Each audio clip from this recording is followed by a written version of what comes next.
Welcome back, viewers. You're watching WION World is One. I'm Shivan Chan now. It's Speed News. Let's get started.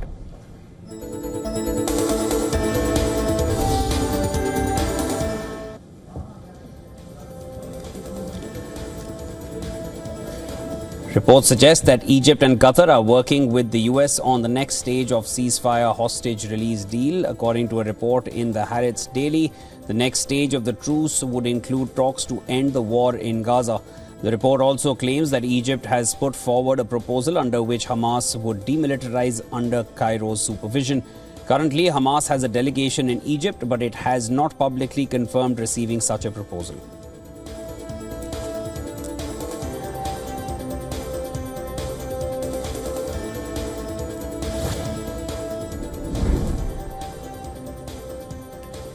An Israeli airstrike in the central city of Deir al-Balah in Gaza has killed 7 people. A video of the strike showed Israeli forces targeting the Deir al-Balah municipality building and people running for cover. According to the local Palestinians, the IDF had contacted residents of the area and instructed them to evacuate 45 minutes before the strike.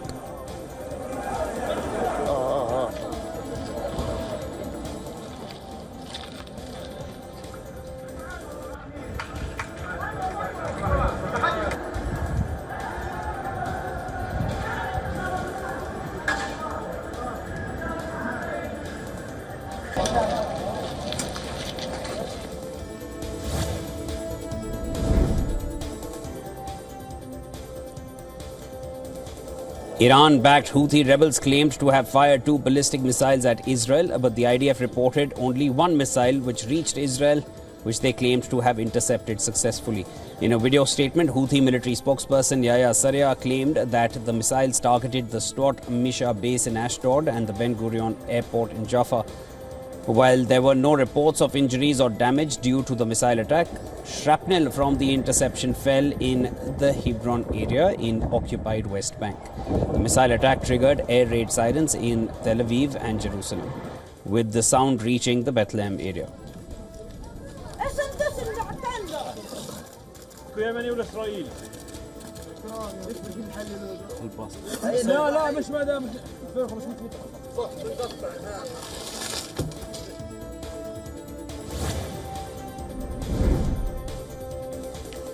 US President Donald Trump has described Russia's deadly attack on the northern Ukrainian city of Sumy as a mistake.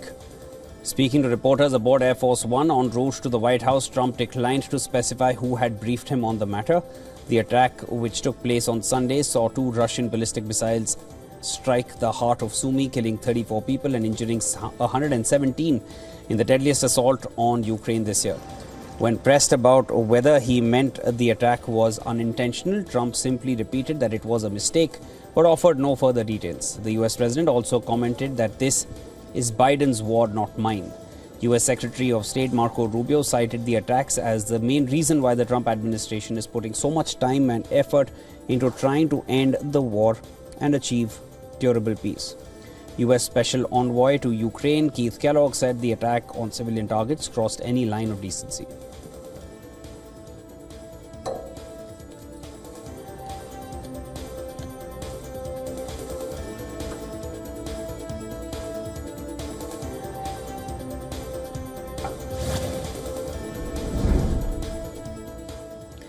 Germany's Chancellor in waiting, Friedrich Merz, has said that he is willing to send long-range Taurus missiles to Ukraine. Merz's comments come after Russia's attack on Sumy. Merz has called the attack a serious war crime and said Ukraine must be helped to get ahead in the conflict. He said he would support missile deliveries only with agreement from Germany's European allies. The Taurus, with a range of over 500 kilometers, is capable of striking deep into Russian-held territory. Outgoing Chancellor Olaf Scholz has resisted sending them, citing the risk of escalation. But Merz now appears ready to shift Germany's stance, insisting that strength, not appeasement, is the only way to force concessions from Putin. Friedrich Merz will replace Scholz as Germany's Chancellor next month.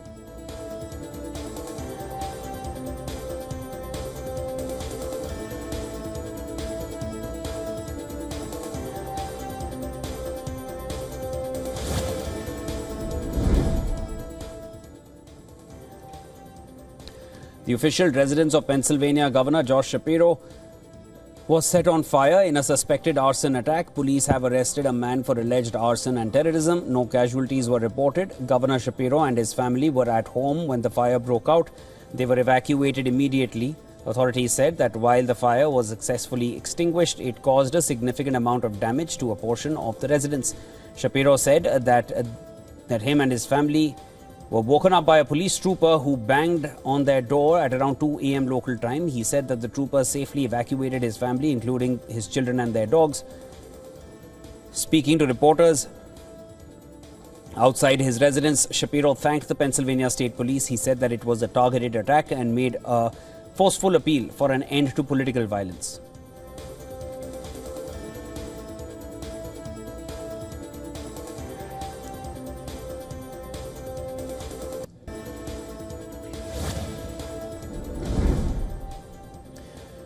Israeli Prime Minister Benjamin Netanyahu and his son Yair Netanyahu have strongly criticized French President Emmanuel Macron for his comments on recognizing a Palestinian state. In a televised interview with France 5, Macron had said that France could move towards recognizing a Palestinian state during a UN conference in June. Macron said that such a move could inspire reciprocal recognition of Israel by Arab states. In a post on social media, Yair Netanyahu slammed Macron's position and accused him of neo-imperialism. Yair went on to call for independence in New Caledonia, Corsica, French Guinea and other regions still under French control.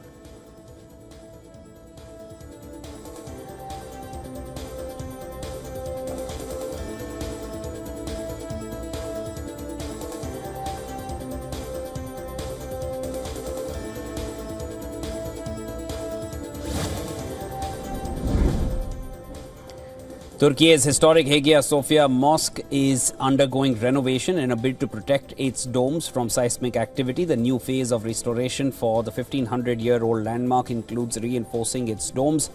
Officials overseeing the project have said that reinforcing Hagia Sophia's main dome and half domes will involve replacing the worn-out lead coverings and upgrading the steel framework. They also added that the restoration will be carried out in a manner which will allow worshippers to pray inside the mosque uninterrupted. This will be possible with a newly installed tower crane of the eastern facade and will help in transporting building material, expediting the renovation. The engineer responsible for the renovation explained that this will be the most significant intervention in the totality of the structure's long history.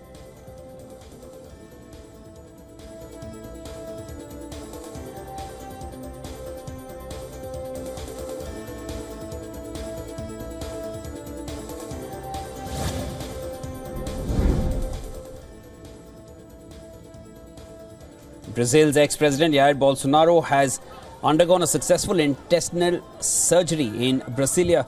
Bolsonaro was hospitalized after unbearable pain linked to a 2018 stabbing attack. The hospital in a statement said that the 70-year-old underwent laparotomy, a procedure involving an incision through the abdominal wall to treat intestinal adhesions and reconstitute the abdominal wall. It added that Bolsonaro was in a stable condition and he was in no pain. The former president of Brazil has been shifted to an ICU for recovery.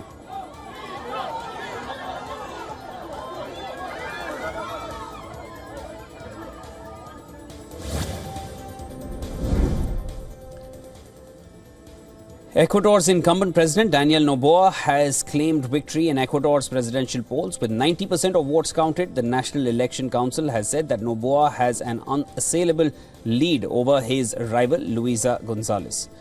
The 37-year-old leader captured nearly 56% of the vote, widening his lead to more than 1 million ballots over his opponent Luisa Gonzalez, who received just over 44%. Speaking from the coastal town of Olon, Noboa hailed the result as a historic win. The youngest president in Ecuador's history thanked his supporters, saying there was no doubt over who had won.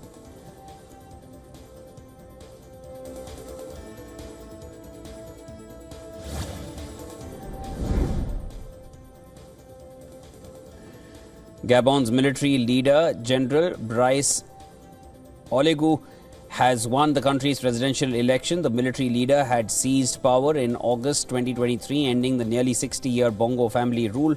According to provisional results released by the Interior Minister, he secured more than 90% of the vote. Olegu Nguma, who consolidated his power after overthrowing President Ali Bongo, faced a field of 8 candidates, including Billy Banzi, a former Prime Minister under Bongo's regime. Billy Banzi, Olegu Nguma's strongest opponent, garnered just 3.02% of the vote. Olegu's victory now secures him a 7-year mandate, during which he has pledged to tackle the corruption and governance issue that plagued the previous Bongo administration.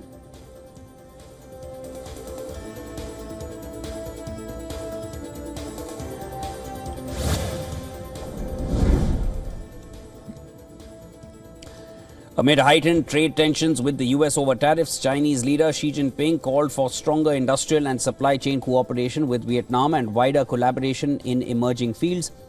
This as Xi kick-started his first overseas trip of the year to Southeast Asia. As part of the 3-nation trip, the Chinese leader is visiting Vietnam. From there, he will head to Malaysia and thereafter to Cambodia, as Beijing seeks to tighten regional trade ties and offset the impact of huge tariffs unleashed by his US counterpart Donald Trump. China hiked levies on imports of US goods to 125%, hitting back at US President Trump's decision to single out the world's second largest economy for higher duties.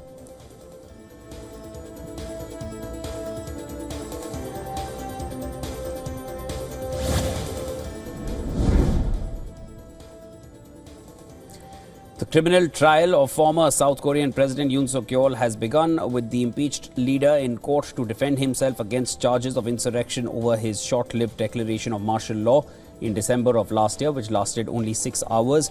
At the trial in Seoul, the former president was asked by the judge for personal details, including his current address. Yoon Suk-yeol was stripped of office earlier this month after being impeached by lawmakers for his attempt to subvert civilian rule. Armed soldiers were deployed to parliament in December to enforce his declaration. Yoon Suk-yeol became South Korea's first sitting head of state to be arrested in January, but was later released on procedural grounds. If convicted, Yoon Suk-yeol could face a life sentence or even the death penalty, though experts believe such a sentence is unlikely given South Korea's moratorium on executions since 1997.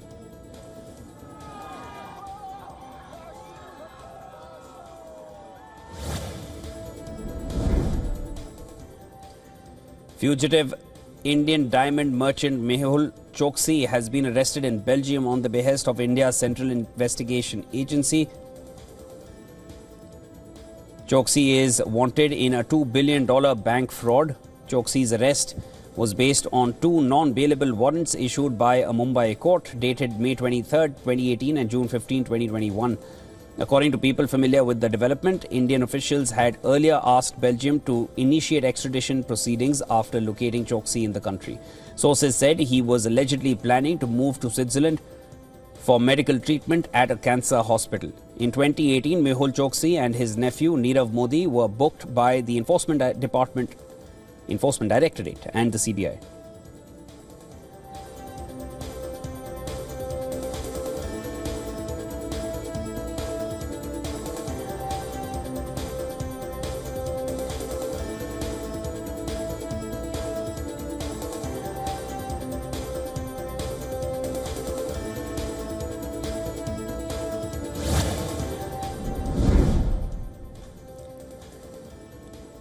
Actor Salman Khan has once again received a death threat almost exactly a year after multiple rounds were fired outside his Bandra residence. This time the threat came via a message sent to the WhatsApp number of Mumbai's Transport Department in Worli, warning of killing the actor by entering his house and also threatening to blow up his car with a bomb. Following the incident, a case has been registered against an unidentified person at the Worli police station. Authorities are currently investigating the source and authenticity of the threat.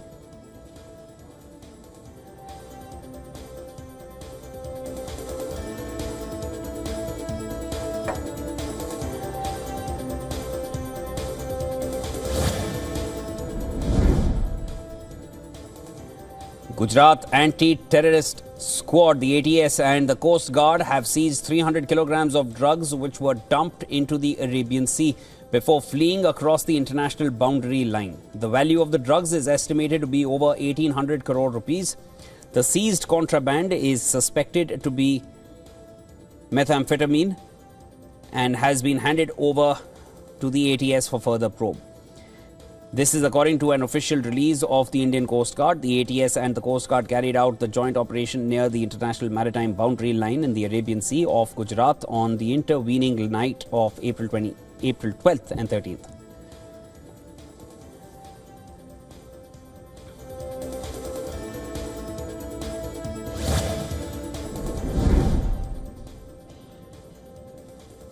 The accused in the murder of a 5-year-old girl in Hubli in the Indian state of Karnataka has been shot dead in an encounter with the police. Officials said that the accused, identified as Nitesh Kumar, allegedly attacked the police team when they attempted to apprehend him. Despite a warning shot, he tried to flee, prompting police to open fire. The incident occurred hours after the child was allegedly kidnapped and killed, with her body being found in an abandoned building in the Vijayanagar area. Karnataka government's chief whip Salim Ahmed said that the police firing, which resulted in the death of the accused, was carried out in self-defense. Clarifying that there was no lapse in law and order, Ahmed said the police handled the situation efficiently.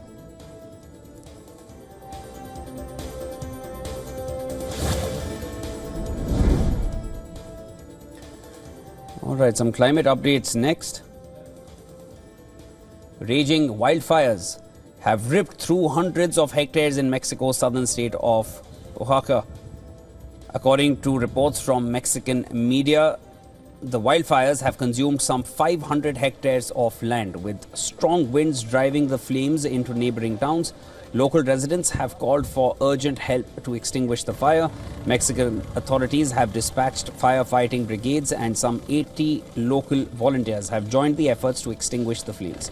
Earlier, local residents had blocked a road to demand urgent aid to extinguish the fire.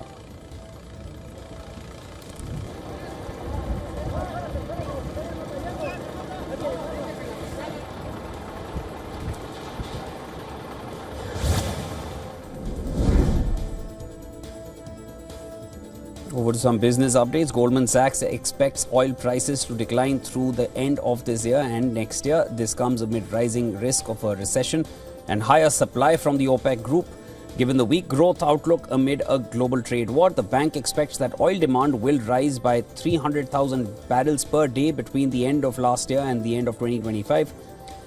The bank has cut its global demand growth forecast for the fourth quarter by 2026 by 900,000 barrels per day since mid-March due to an escalating trade war between the US and China. Beijing increased its tariff retaliation on US imports, raising the stakes in a trade war that threatens to upend global supply chains.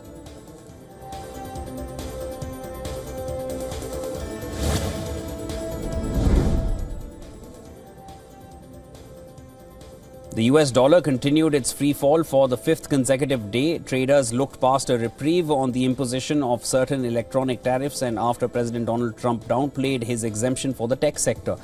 The Bloomberg Dollar Spot Index slipped on Monday after tumbling 2.4% last week. The gauge has now tumbled almost 6% this year and is at the lowest level since October. The dollar's decline resumed, downplaying an earlier reprieve as a procedural step in his efforts to overall US trade.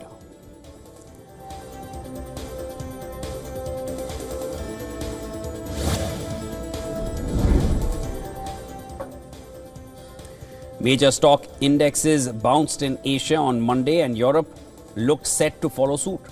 However, gains are expected to be limited as President Trump warned levies were still likely at some point.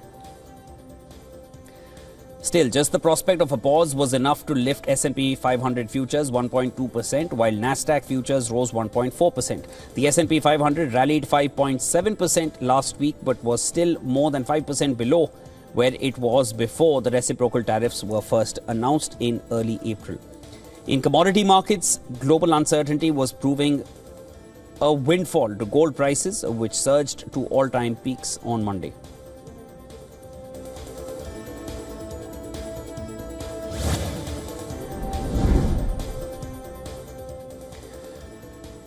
Donald Trump's on and off tariffs have clouded the picture for European Central Bank policymakers meeting this week to decide whether to lower Eurozone interest rates again.